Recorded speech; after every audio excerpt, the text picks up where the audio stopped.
remote, beautiful, mysterious, unique.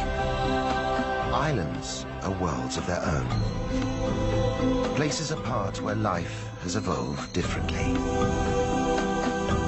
But in our modern interconnected world, islands are also part of a global community that is changing, for better or worse.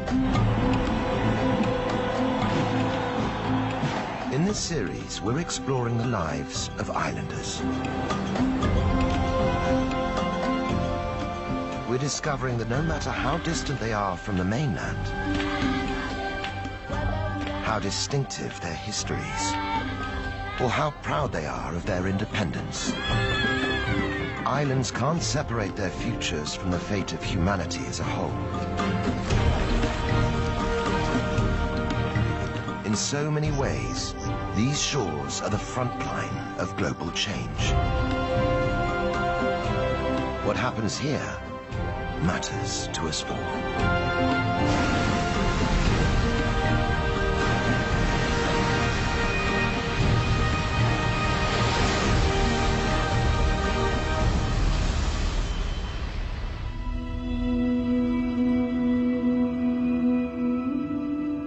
Just south of the equator, off the East African coast, is the archipelago of Zanzibar. It's a group of coral atolls and small islands, dominated by two large ones, Unguja and Pemba.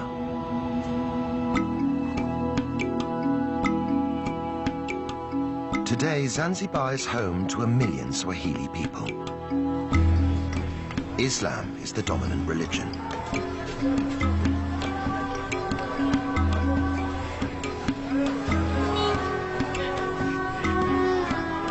But over the centuries, these islands have known many cultures and customs.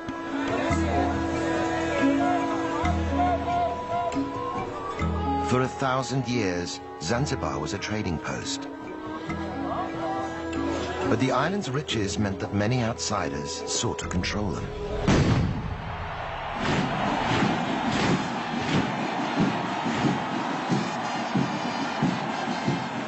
For hundreds of years, Zanzibaris have had to march to the beat of someone else's drum. Each new occupying force left its mark on the islands and their people. By the 1960s, ethnic tensions erupted in violence and death.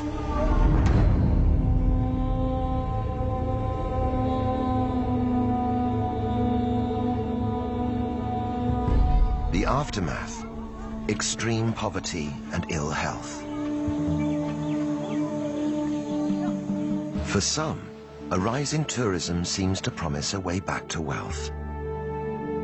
In reality, most of the tourist dollars stay within the gates of luxury, all-inclusive enclaves.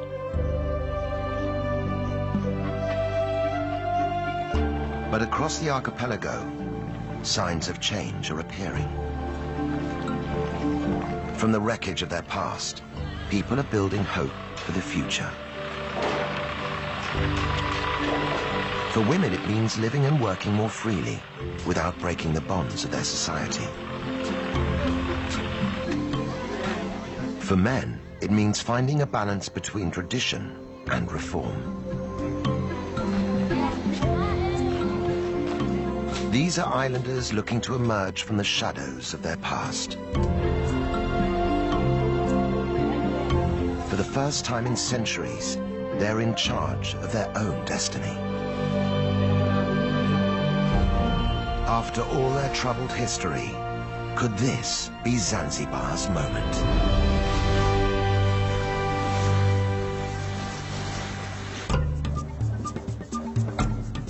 Zanzibar City in western Unguja is the archipelago's capital. It's home to 200,000 people. Their modern lives play out against a backdrop colored by rich layers of history. New trade sits alongside the old crafts.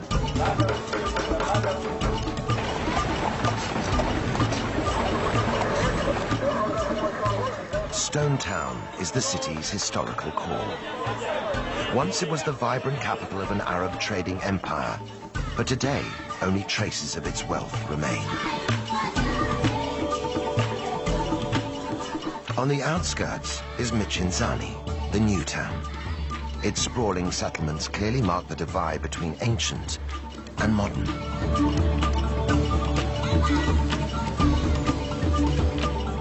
One resident who represents Zanzibar city's past and present is B. Kadude. In traditional Islamic Zanzibar, B has been an icon for many, always walking her own path, never quite living by the rules. Now more than 100 years old, B is known across the archipelago as the grandmother of Zanzibar. She's famous for her traditional tarab singing.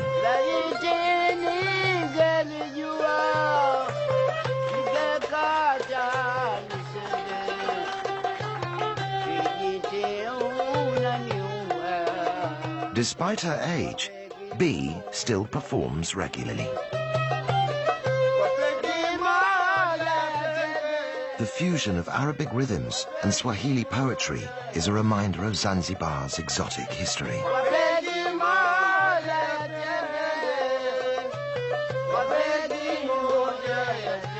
But today's bold performance is quite different from the way B started out. In those days, cultural sensitivities meant women could be heard, but not seen. In the past, or a long time ago, you would do this.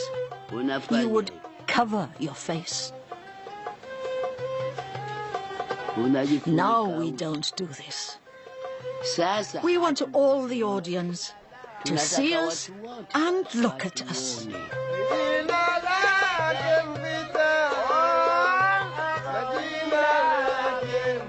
Those early concerts were much more than just entertainment. The songs were a means of social commentary. In the song Kijiti, B sings of a miscarriage of justice and the murder of a pregnant woman.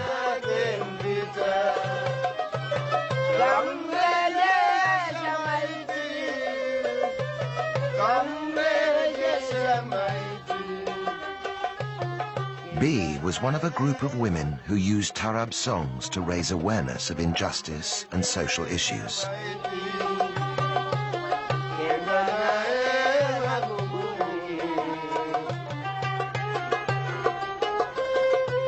A century after Kijiti was written, women in Zanzibar still don't have the same rights as men. They're expected to obey their husbands and fathers. In public, they're supposed to cover up and behave discreetly. But on special occasions and behind closed doors, everything changes. Led by B, the group are preparing for an intense, women-only rite of passage.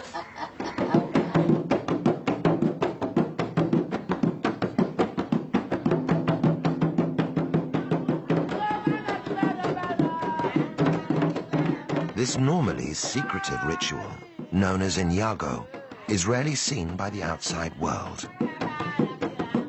For the young girl at its center, this initiation into womanhood is a vital preparation for married life.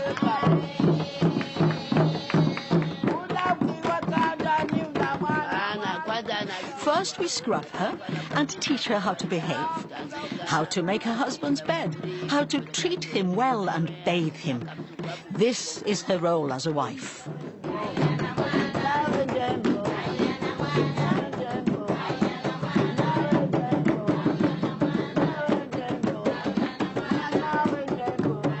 The women use the rhythm of B's drum to teach the bride how to pleasure her husband.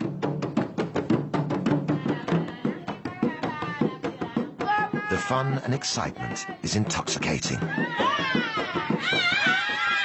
But Inyago also has a serious side. Girls are taught how to handle difficult husbands, how to stand firm through the trials of married life. As Zanzibaris step forward into their future, B is worried this old tradition will die with her.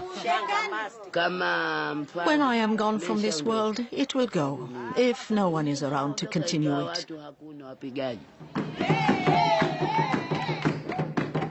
But as long as the ritual remains relevant to modern women in Zanzibar, it seems sure to survive.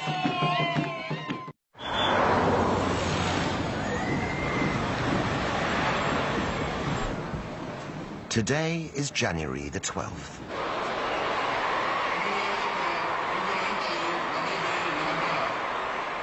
The president is on his way to celebrate a pivotal moment in the island's history. Half a century ago, African Zanzibaris seized power from the Arab-dominated government in a violent uprising.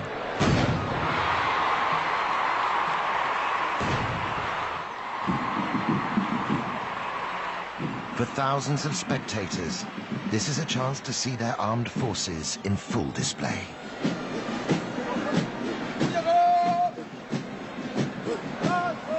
For the president, it's a political opportunity.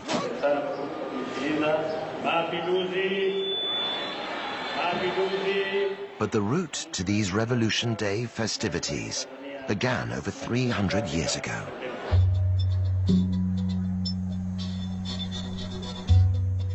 In 1698, after a long history of trade with the island, Oman conquered Zanzibar and declared it an Arab state.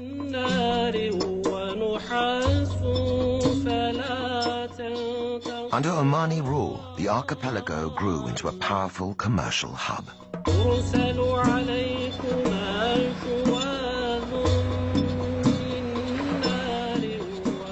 Zanzibar's thriving ports and bustling bazaars were at the center of a vast international trade network.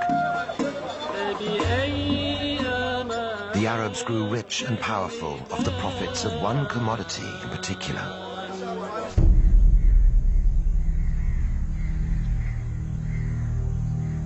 slaves.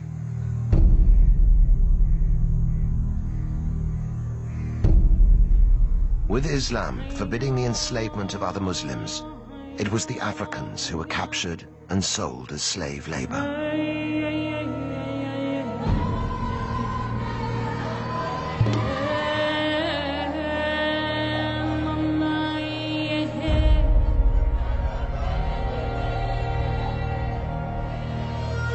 Kept for long days in hot, cramped holding cells, many died before ever reaching their destination. Around the world, the clamor for abolition grew, but the island slave trade continued to flourish throughout the 1800s. At its height, 15,000 slaves a year were imported into Zanzibar.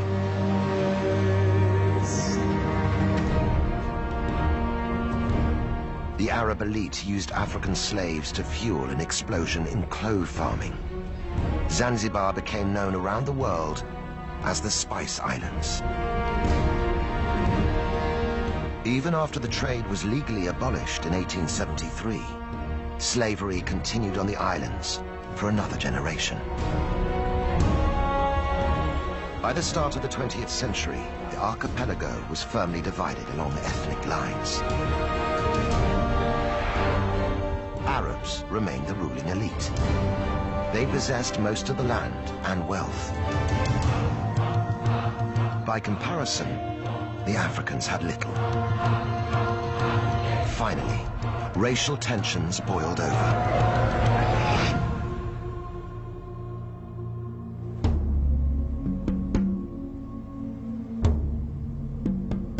On the 12th of January 1964, the African population turned against the Arabs in the government.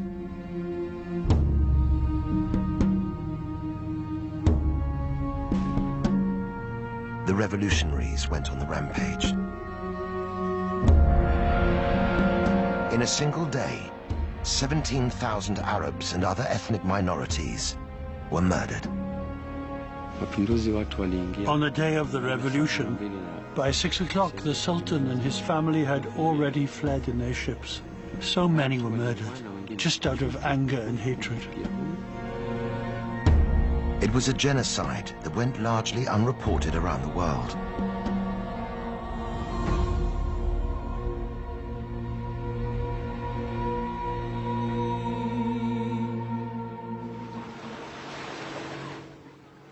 After the horror, many of the surviving Arabs fled the island.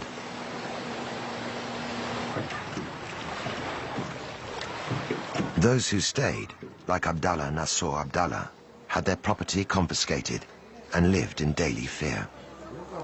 Even today, talking about the revolution brings back difficult memories. My father was detained, and he wasn't the only one. They used to come and detain people and beat them for no reason. People fled because of this.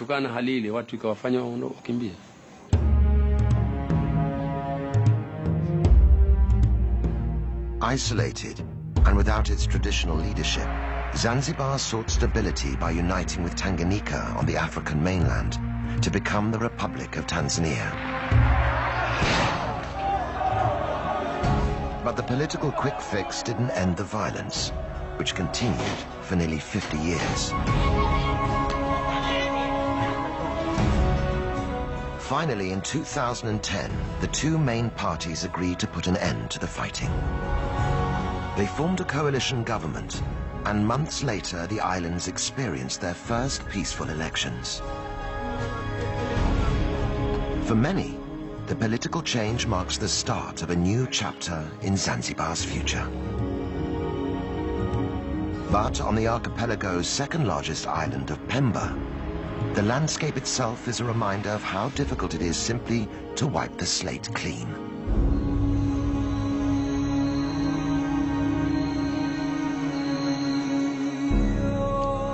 For clove farmer Abdallah, the 1964 uprising caused a sharp decline in the island's spice industry.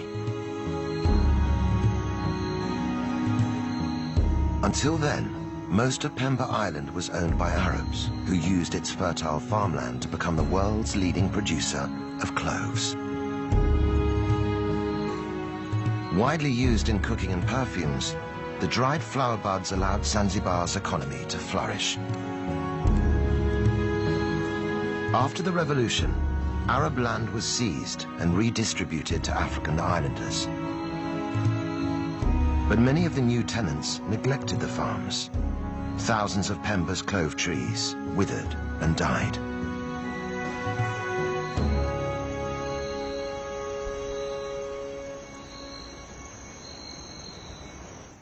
With new trees taking 8 years to produce cloves, the loss proved costly. In the months after the revolution, clove production in Zanzibar dropped by 95%.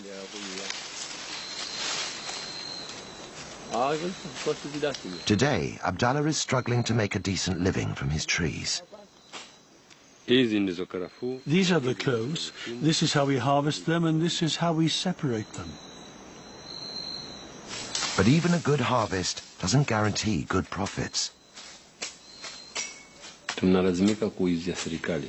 We are forced to sell our clothes to the government. We don't have any other choice. We can't sell to outsiders.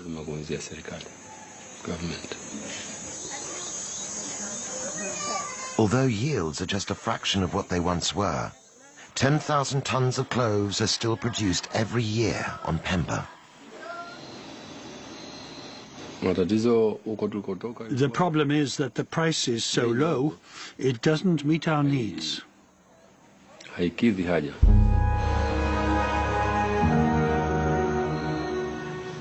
The Zanzibar State Trading Corporation pays the clove producers less than half the market rate. The low price makes it a real struggle for Abdallah to make ends meet for his family. For other, less scrupulous farmers, it means turning to the black market. I've never smuggled myself, so I don't know the price. But other people are smuggling cloves to Kenya across the ocean.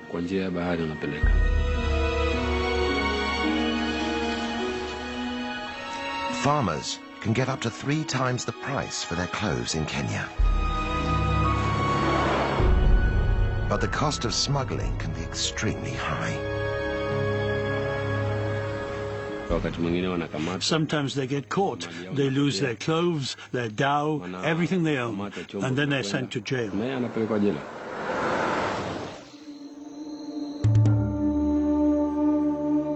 Once key to Zanzibar's wealth, now the clove industry is struggling to survive. All the same, for farmers like Abdallah, the new politics offer the prospect of a brighter future. It seems like a new beginning here. The coalition government are trying to build a new Zanzibar. So not just for me, but for many people, things will get better, God willing.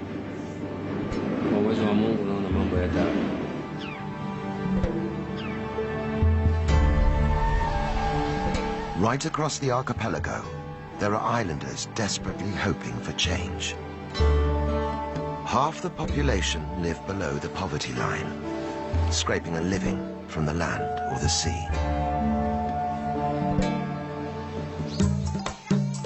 Average income is less than $1 per day, and the cycle of poverty is hard to break. But there is one part of Zanzibar's economy that is booming: tourism. Beach holidays and historical city tours bring visitors here every year.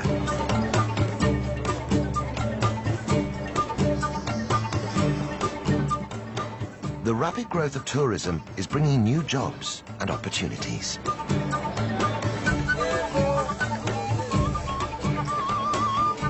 At Forodani Night Market in central Stone Town, stall holders are getting ready to vie for business. As the sun goes down, the air is filled with the tempting aromas of skewered fish and fresh kebabs. Tourists and locals mingle to enjoy the taste of Zanzibar. Despite its benefits, tourism is not the answer to island-wide poverty. Many visitors are package holidaymakers who never leave the beachfront.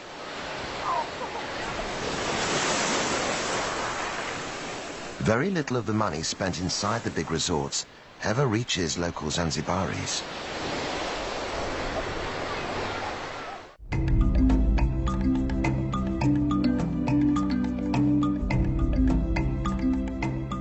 But inland, away from the all-inclusive hotels, there is one man who's trying to draw some of those tourist dollars into the local economy. Mustafa Makame is from Jendele village in southern Nguja. He runs tours that give visitors a rare insight into the real Zanzibar, showing how life in his village has developed in harmony with the local environment. Hidden in the dense undergrowth of the Ufufuma forest are a series of caves used for sacred rituals.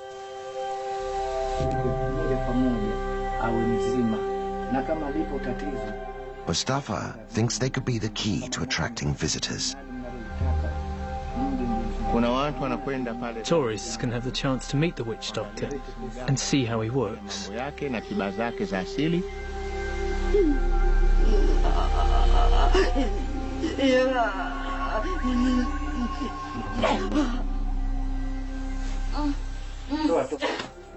Generations of distressed Jendele villagers have come here seeking help. This cave is used for people to be healed by a witch doctor. They come here when they're sick to ask for help from their ancestral spirits. Left behind at many of the caves are small adornments and gifts, offerings to appease the demanding Shaitani.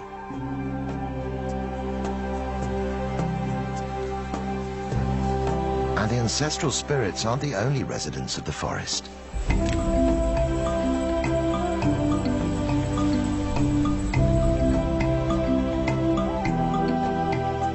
Visitors to Ufufuma can also see one of Africa's rarest inhabitants.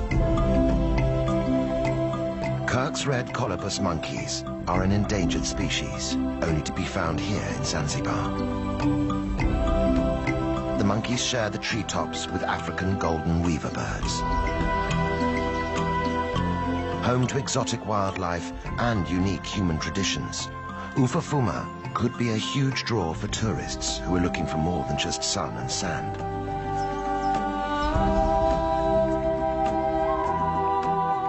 Already, Mustafa's scheme is generating vital income and bringing real improvements to life in his village. We use the money raised from tourism to support our community as much as we can. For example, we've helped provide electricity for Jendele village.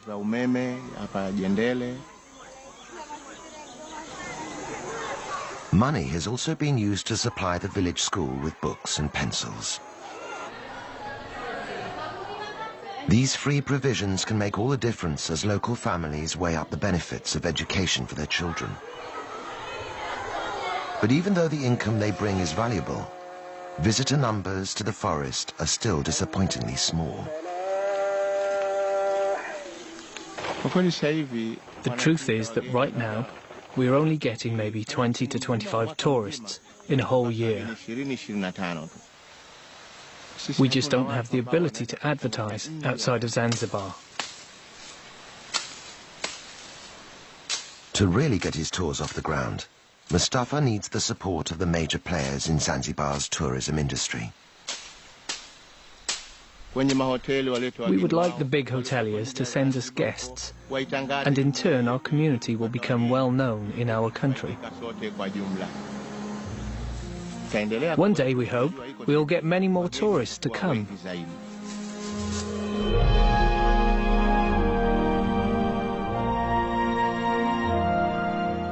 But there are parts of the archipelago where outsiders are not welcome. Just 2 kilometers off the coast of Unguja is an island which has turned its face away from the world.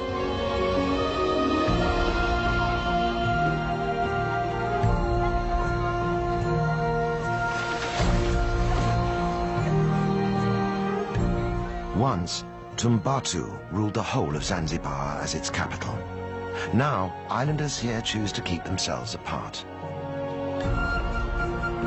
Known as the Watumbatu people, residents claim to be direct descendants of the Persian kings who arrived in Zanzibar in the 10th century. Today, they are proudly independent people, notorious for discouraging visitors.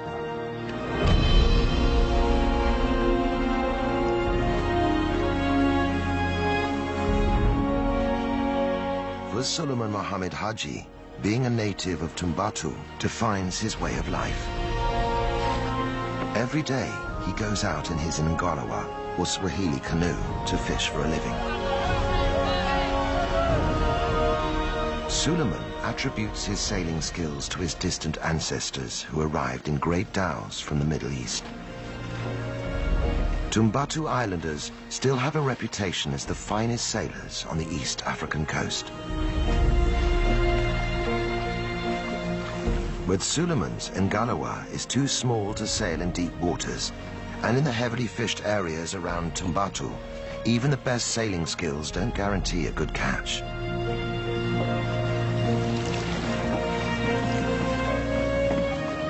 Sometimes Suleiman goes home empty-handed.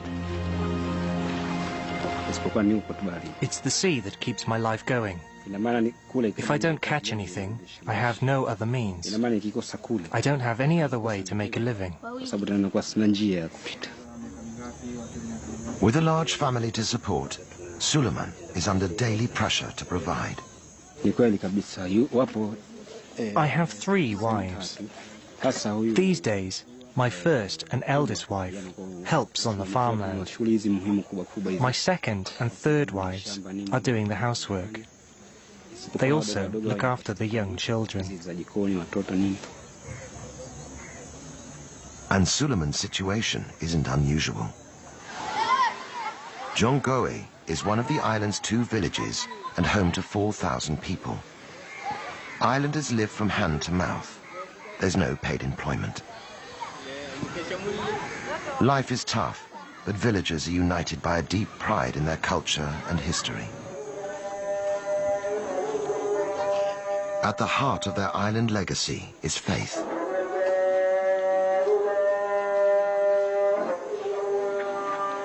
Brought to Zanzibar by the first Arab settlers, Islam is central to life here.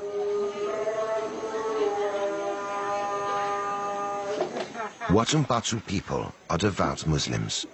Following Islamic practice, they purify themselves before praying 5 times a day.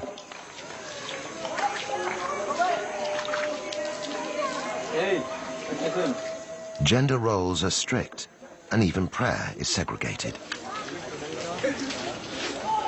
While men attend the mosque, women must worship in private.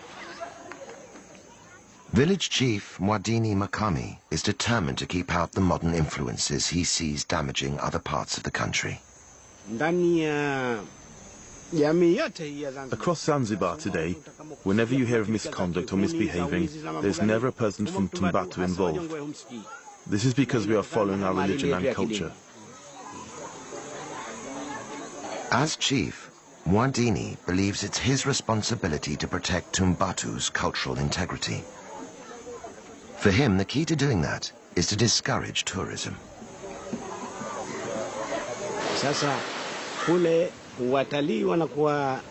The tourists go swimming in the sea, and then they lie on the beach with just their swimming costumes on.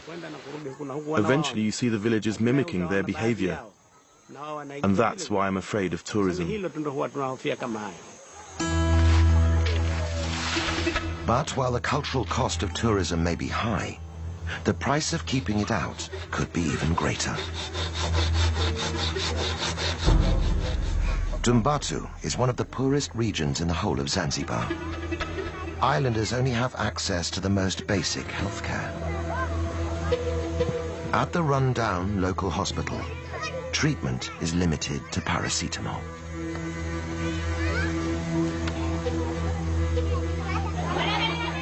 The isolation of Tumbatu is both its strength and its weakness. Soon islanders will have to decide if the cost of maintaining it is simply too high.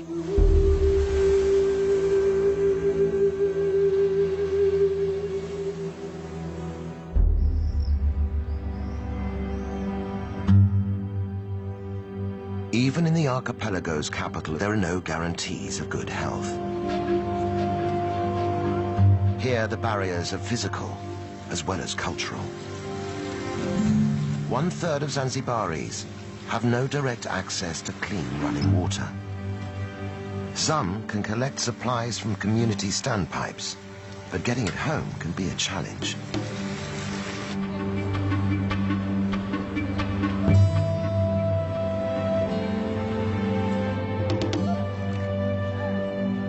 Poor sanitation is another major problem.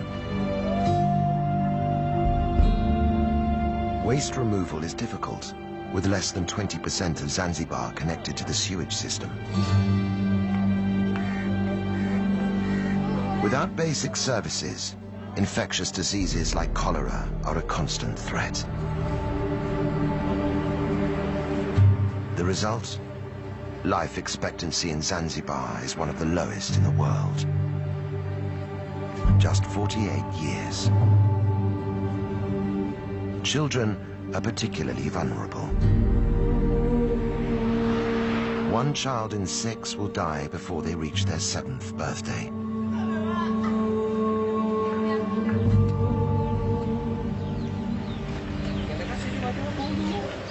In the southeastern corner of Unguja, a small team of people is trying to improve the odds for Zanzibar's children. Makunduchi is one of only 3 hospitals on the whole island. But it boasts a brand new clinic for mothers and babies. And already it's saving lives. For hospital manager Zainab Othman, the challenges in providing better health care are daunting. The government's trying to build new hospital facilities all over Zanzibar, but the problem is the lack of skilled staff.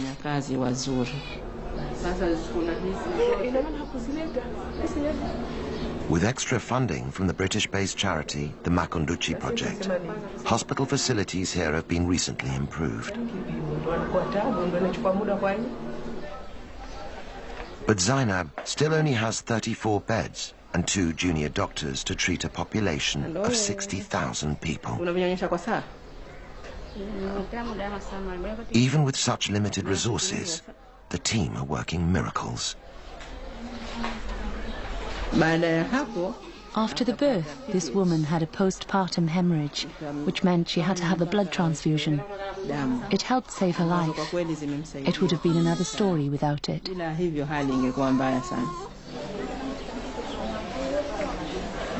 As a mother of 3 and a trained midwife, Zainab is passionate about getting modern medical support for pregnant women.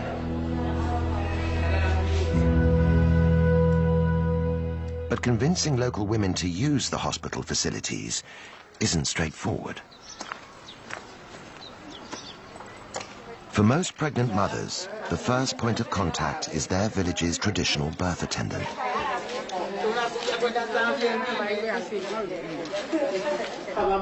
These women are experienced at assisting labor, but they're not formally trained like a midwife. Traditional birth attendants are very important in our communities, and we must work hand in hand with them. We can help improve their skills and their knowledge so they can work more effectively and give safe advice.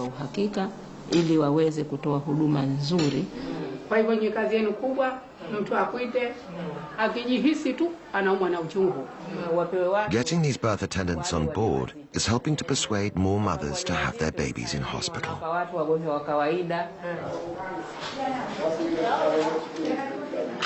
But it's not only the traditional birth attendants that Zainab must work alongside. To win over the whole community, she must also get on board the Shehas, the village leaders. As a woman working in a man's world, the task isn't easy. In Zanzibar, a woman's place has traditionally been in the home. Few ever reach senior positions in the workplace. This can make my work pretty difficult sometimes. People ask, why is a woman in a management position? It's just another challenge that I've had to try to overcome. Zainab is a pioneer for women in Zanzibar. Her hard work and persistence has won respect and is helping to challenge the old stereotypes.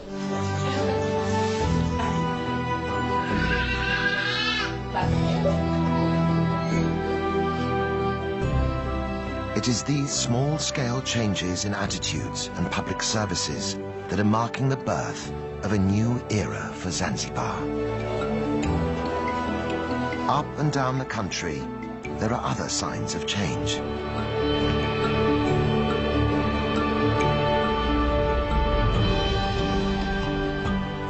Just a generation ago, a female football team would have been unthinkable.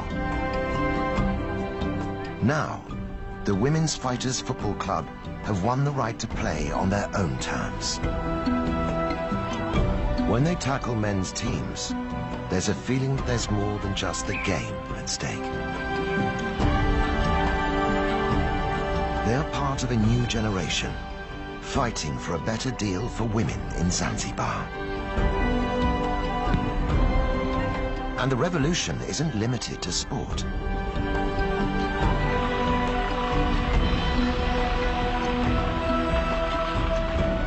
In the streets of Stone Town, female building crews have begun patching up the crumbling houses. In giving the old capital a facelift, they're also building a new image for themselves.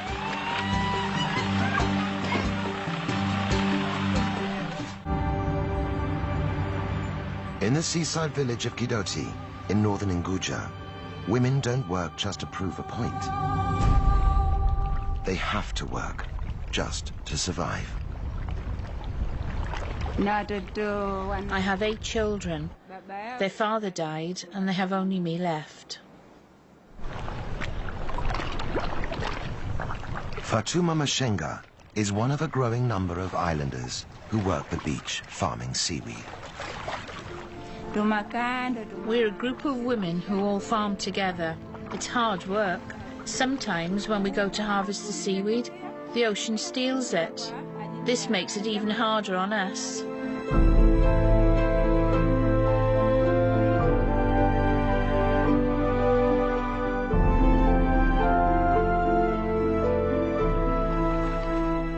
Known locally as moani, the seaweed is valued for its gel. It's used in cosmetics, medicines, and even ice cream. But it's not just a question of picking what's there. The crop has to be trained and cultivated. I go all along the rope, tying the seaweed on until I reach the end. When that's done, I wait for the tide to come in before I go home. It takes 3 months before the newly planted seaweed is ready to harvest. Working every day, women can gather 700 kilograms of fresh seaweed a year. But harvesting is just the beginning.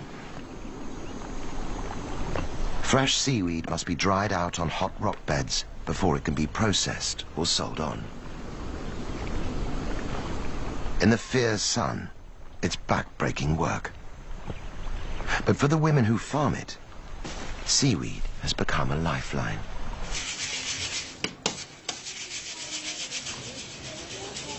As a widow, Fatuma's income is the only means she has to sustain her family.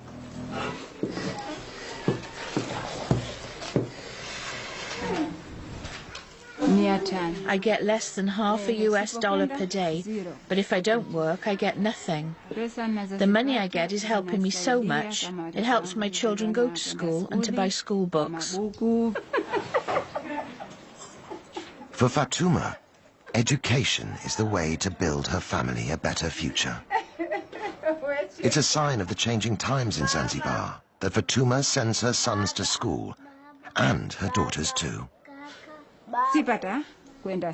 I didn't get an education, but I really want my children to attend school. I send them there and make sure they go, so that they don't end up with the same problems I have.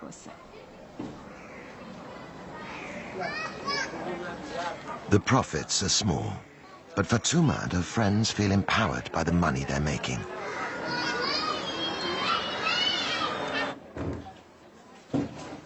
They formed their own small cooperative, branching out into making oils and soaps, high-priced goods which can generate a real living wage.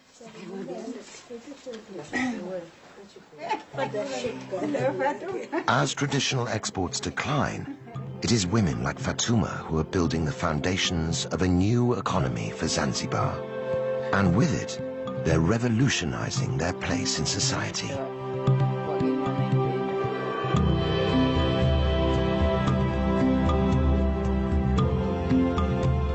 Across the archipelago, individual endeavors are combining to transform the life of the nation.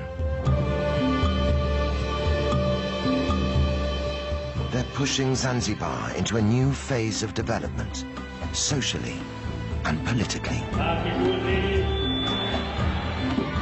Life here has always been vibrant and colorful. The rituals and traditions of island life have lost none of their power.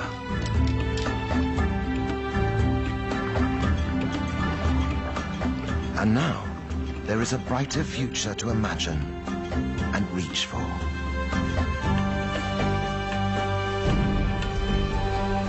The world is watching as the Spice Islanders begin to chart a new course for themselves. After all the storms they've lived through, Zanzibaris can feel fresh wind in their sails.